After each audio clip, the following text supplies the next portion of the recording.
How's Gennady doing since everything that's happened? How is his feelings and what has he conveyed to you about what happened that night? You know, Gennady's doing fine. He had the baby girl the week before, the Friday before his fight, so that would mentally throw off a lot of people. You know, having a huge life-changing event like that. But he's doing fine. You know, he thought he won the fight. We all thought he won it like Harold Letterman scored it 8 rounds to 4. So, you know, had the judges scored it the same like HBO did, who's, you know, both guys are with HBO, Harold's a neutral judge, this would be a completely different conversation. But, you know, unfortunately, 2 of the judges saw it differently. We wound up with a draw, but Gennady still has all his titles. He's still the champion. He feels like the champion. He feels like if Canelo wants to be a champion, he's got to, you know, fight him again. And, you know, that's really the priority. Gennady has expressed it. You know, his priority is to make the fight that the fans are asking for. They want to see the rematch.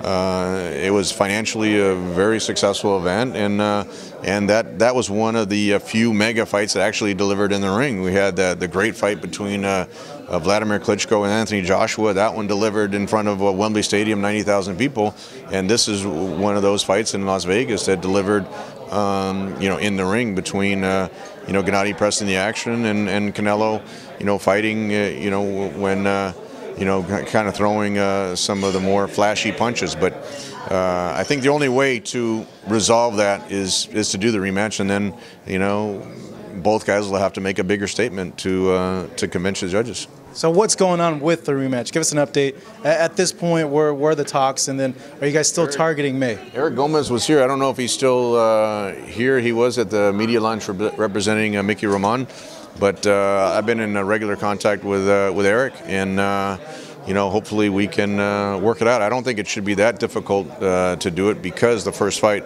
was successful. You know, if you have 2 fighters that don't make a lot of money and they're like, oh, I don't want to fight that guy again, or they're pissed off at each other, you know, it was a great co-promotion. Both Canelo and Triple G respect each other, and they both went out of their way to actually promote the fight, and we showed their fan bases are perfect. They both have huge fan bases that complement each other. Gennady sold out, I think, now 8 venues in a row all over the world that he's fought out, his last 8 venues, and Canelo, with his fan base, sells a ton of tickets. We had the 3rd highest gate in boxing history. Whenever you can do an event like that and break 1 million pay-per-view buys and, you know, just be successful, I think it was a tremendous event, and I think, again, you know, just going back to the same thing, if we can do it on Cinco de Mayo weekend, it would be something that the fans want to see. The Lemieux-Saunders fight, a lot of people are seeing that as, oh, well, there's that in play in case something doesn't happen right with the rematch.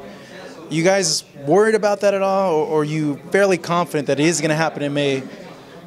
I'm confident on the Triple G side. I can't speak for Canelo or Golden Boy, although Eric has, you know, said that's also their priority. I mean, look, both guys know that the rematch is like way up here financially for both guys, and anything else is much lower. You know, I mean, you saw when Canelo fought Liam Smith, they sold a lot of tickets in Dallas Stadium, but their pay-per-views weren't that great. And the same thing, you know, the Danny Jacobs fight was a great fight. You know, sold out Madison Square Garden for Triple G, but again, you know, their pay-per-views weren't anywhere near what we did with Canelo and Triple G. So both guys actually need each other for their career to make those mega fights. They actually sold more. The Triple G Canelo fight sold more tickets or produced higher ticket revenue than when Floyd fought Canelo. So I think everyone sees the value that both guys bring to the table, and like I said, both guys it seems to need each other to make this type of mega event that really only happens once a year or once every couple of years when we see a fight like this in Vegas.